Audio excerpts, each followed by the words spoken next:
नमस्ते दोस्तों, कैसे हैं आप सभी। उम्मीद करती हूँ आप सभी भी बहुत अच्छे होंगे। दोस्तों, प्रेगनेंसी के दौरान पीठ दर्द या कमर दर्द बहुत सारी महिलाओं को होता है। किसी भी महीने में प्रेग्नेंट महिला को ये परेशानी हो सकती है। ये परेशानी मैंने भी फेस की थी और लगभग 99% महिलाओं को ये वाली प्रॉब्लम होती है। जब आपके कमर दर्द होते हैं या पीठ में दर्द की शिकायत बढ़ जाती है, तब आप कई सारे ऐसे घरेलू काम हैं जो नहीं कर पाती हैं। स्पेशली जो काम झुक कर करना है उसमें बहुत ज़्यादा दिक्कत आने लगती है और डेली झाड़ू पोछा करना भी बहुत ज़्यादा मुश्किल हो जाता है। ये दर्द आखिर में होता क्यों है, इन दर्द का कारण क्या होता है, तो देखिए इसके कुछ महत्वपूर्ण कारण होते हैं। गर्भावस्था के दौरान महिलाओं के शरीर में हार्मोनल बदलाव बहुत तेजी से होता है। कुछ हार्मोन्स बढ़ जाते हैं और कुछ हार्मोन्स घट भी जाते हैं, जिसके परिणाम स्वरूप महिलाओं के शरीर में कमजोरी भी हो जाती है। तो इसका पहला कारण ये हो सकता है कि अगर प्रेगनेंसी से पहले भी कमर दर्द की शिकायत थी, तो अब प्रेग्नेंट होने के बाद कमर दर्द की शिकायत और बढ़ जाएगी। क्योंकि फ्रेंड्स, प्रेगनेंसी कंसीव करने के बाद दूसरा सबसे बड़ा कारण होता है कि आपके मसल्स जो होते हैं वो ढीले होने लगते हैं। आपके जो लिगामेंट्स होते हैं, जॉइंट्स होते हैं, वो फ्लेक्सिबल होने लगते हैं, जिसके कारण भी कमर दर्द की शिकायत बढ़ने लगती है।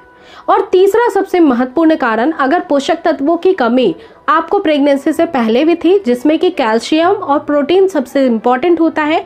प्रोटीन आपकी मसल्स की मजबूती के लिए ज़रूरी होता है और कैल्शियम आपके हड्डियों की मजबूती के लिए बहुत ज़रूरी होता है। वैसे भी महिलाओं के शरीर में प्रोटीन की मात्रा और कैल्शियम की मात्रा जैसे जैसे एज बढ़ती है घटती चली जाती है और इसका कारण होता है हर महीने मासिक चक्र का आना।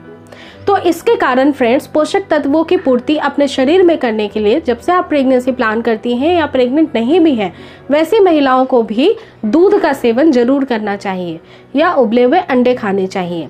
अगर आपके शरीर में कैल्शियम और प्रोटीन की मात्रा सही होगी तो आपको बैकबोन में प्रॉब्लम, दर्द की शिकायत कमर में नहीं होगी। चौथा सबसे बड़ा और महत्वपूर्ण कारण होता है फ्रेंड्स कि प्रेगनेंसी के दौरान रिलैक्सिंग नाम का हार्मोन रिलीज होता है, जो आपके मसल्स को और आपके पेल्विक मसल्स, बोन जो होते हैं, जहाँ पे बच्चा जो होता है वो हेड डाउन करता है और आपकी डिलीवरी होती है, तो पेल्विक एरिया के मसल्स को ये फ्लेक्सिबल बनाने के लिए ही होता है, ताकि आसानी से सर्विक्स का मुंह खुल सके और आपकी डिलीवरी नॉर्मल हो सके। तो ये हार्मोन्स बढ़ने की वजह से भी कमर दर्द की शिकायत बढ़ने लगती है। कमर दर्द की शिकायत का पांचवा कारण हो सकता है कि अगर आपका गर्भ धीरे धीरे जैसे जैसे महीने दर महीने बढ़ने लगता है, गर्भ का भार भी आपके बैक में यानी कि रीढ़ की हड्डियों पे दबाव डालता है और कमर दर्द पे दबाव होने की वजह से आपको कमर दर्द रह रहकर सताता ही रहता है या बढ़ता चला जाता है। इसके अलावा भी कुछ महत्वपूर्ण कारण हो सकते हैं आपकी कमर दर्द के, जैसे कि फ्रेंड्स, कई बार ऐसा होता है कि आपका पोस्चर अगर सही नहीं है, आप बैठते समय सही रूप से ध्यान नहीं रखती हैं, आपका स्पाइन अगर इस तरह से झुका हुआ रहता है जैसे मैं झुक रही हूँ, तो स्पाइन के बीच में जो होती हैं कुछ गड्ढे बन जाते हैं और स्पाइन से इस तरह से बॉडी में जो जॉइंट्स होते हैं, जो हमारी हड्डियां होती हैं रीढ़ की, वो इस तरह से रीढ़ की हड्डियों को पकड़ के रखती है, वो धीरे धीरे खुलने लगती है, जिसके कारण से आपको दर्द बढ़ सकता है। तो आप अब इन दर्द को ठीक करने के लिए प्रेगनेंसी में क्या क्या उपाय कर सकती हैं घरेलू। देखिए, सबसे पहला काम आपको ये करना है कि अगर दर्द बहुत ज़्यादा होता है तो झुककर कभी भी काम ना करें। किसी भी चीज़ को झुककर उठाने के बजाय नीचे बैठकर उकड़ू पोजीशन में उठाना आपके लिए ज़्यादा सेफ रहेगा। दूसरा काम आप ये कर सकती हैं फ्रेंड्स कि रेगुलर एक्सरसाइज करती रहें, यानी आप योगा आराम से बैठकर कर सकती हैं, आप टहल सकती हैं, अच्छे से वॉकिंग ले सकती हैं। तीसरा काम आपको सबसे इम्पॉर्टेंट करना होता है फ्रेंड्स कि अगर दर्द ज़्यादा है तो पोस्चर को ठीक करके बैठें।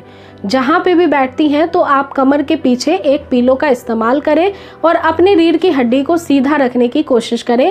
नीचे की तरफ हेड डाउन करके झुकाने की कोशिश बिल्कुल भी नहीं करना है।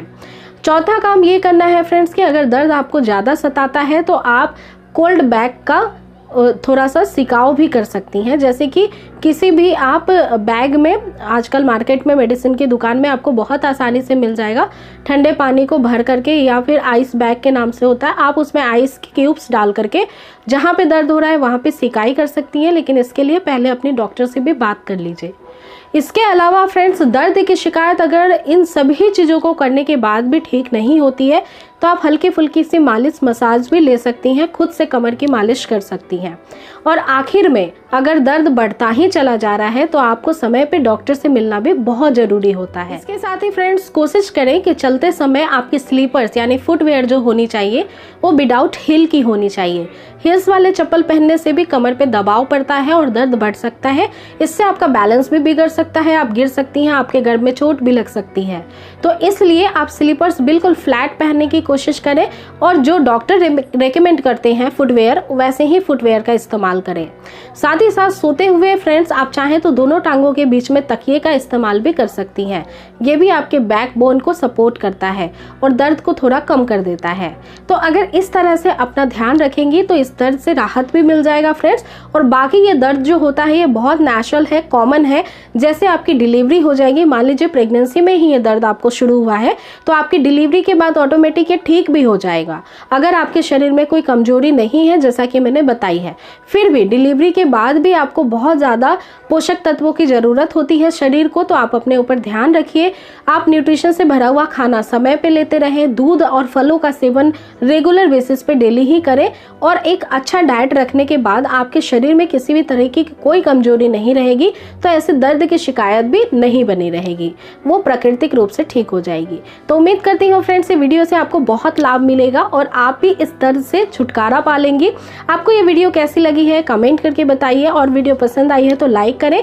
आपके फ्रेंड और फैमिली सर्कल में कोई भी प्रेग्नेंट है तो उस तक इस वीडियो को जरूर शेयर भी करें और अगर आप चैनल पे न्यू है तो सब्सक्राइब भी जरूर कर लें ऐसे हेल्पफुल वीडियोस को देखने के लिए।